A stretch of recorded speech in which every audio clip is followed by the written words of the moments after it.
I would like to share with you Masala Sambar powder. This powder is used in making sambars. Although I say this is Masala Sambar powder, I use this in other curries, dry curries, where I want them to perk up with spices. I use this powder because this masala powder has spices in them. So without any further ado, let's get into the recipe. These are the ingredients that we require for making masala sambar powder, and if you want to take a screenshot here, you can do so. 50 grams of coriander seeds, 3 tablespoons of chana dal. This is 2 tablespoons of urad dal, 6 to 10 byadgi chilies, 50 grams of dried coconut chunks, 3 cinnamon sticks. I'm using the bark ones like that. 1 to 2 cardamoms. I'm using the seeds of cardamoms. This is called stone flower or rati puvu in Telugu language. Usually you get them in Indian stores, and this is called stone flower. I'm using almost 2 tablespoons of stone flower and 4 cloves. This one right here is called Marathi mogga or caper buds. I'm using 2 of them here. So when you break them, you see these seeds like that, and this is quite intense. So I'm using 2 caper buds, and basically these are the ingredients that we require for making masala sambar powder. The chilies I'm going to use in this recipe, they are called byadgi chilies, and these are actually native to Karnataka state. They are grown in a place called Byadgi, and that's why they are named after that place. These are not spicy compared to other chilies. If you want to have more spiciness to your sambar powder, I would recommend to add either Guntur chilies or other variants where they say it is hot or extra hot chilies. So maybe a couple of them and a couple of these, so that will balance the hot spiciness. And also I'm using this one specifically because for the rich color, that's why I'm using these ones. In making this sambar powder, I am using spices, cinnamon, cardamom, cloves, stone flower, and also caper buds. In moderation, these spices help fight inflammation, and also they reduce damage to body cells because they are rich in phytochemicals, which are healthful plant chemicals. So that's why I try to incorporate these spices by making these powders and using them in the recipes. That way we get them in moderation, and also it's helpful for our body. So let's see the process of making sambar powder. For these ingredients, urad dal, chana dal, coriander seeds, and byadgi chilies, we don't require oil. So I'm going to dry roast them separately, individually, until they are golden brown on medium flame. And when I'm roasting these spices, I'll use a little bit of oil to roast these ones. So first I'm going to turn the pan on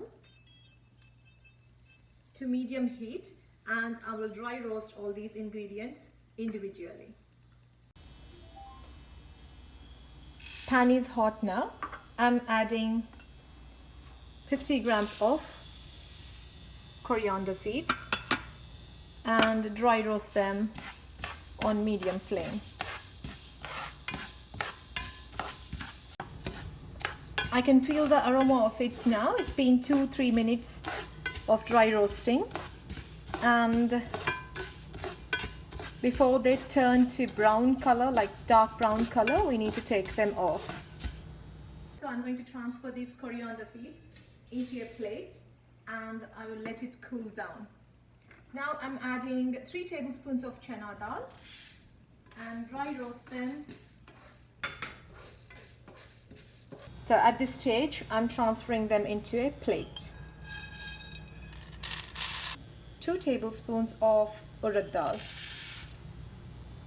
As you can see, this is turning golden brown, and I can smell the aroma of urad dal, roasted urad dal. So it's time I take them off the stove and transfer this to a plate to cool down.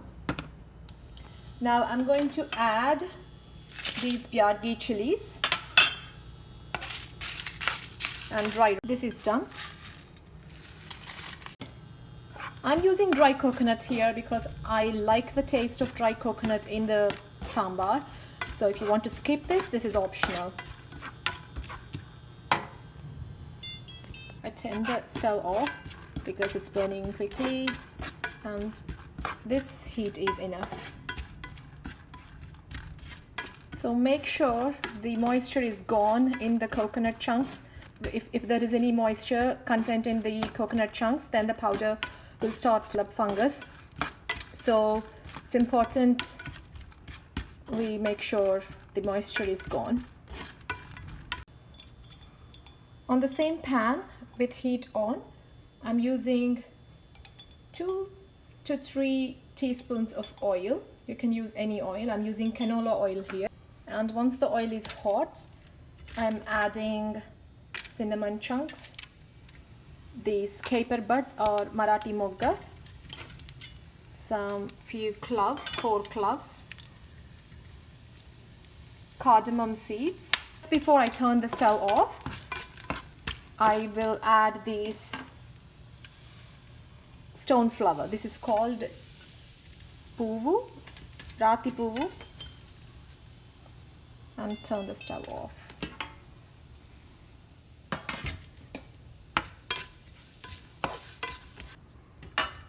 Now I let all the ingredients cool down and I'll blend them into fine powder. So I'll see you right after that.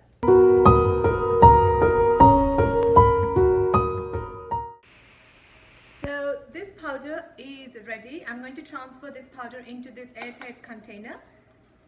And because we've used a little bit of oil in roasting spices, so it might not stay for 6 months, but if you dry roast them just without any oil, it will stay for 6 months.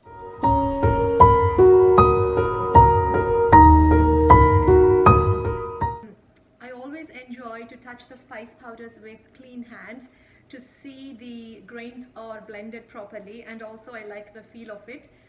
Basically that's all about today's video, and hope this was a helpful video. I'll see you in my next video very soon. Thank you for watching. Bye.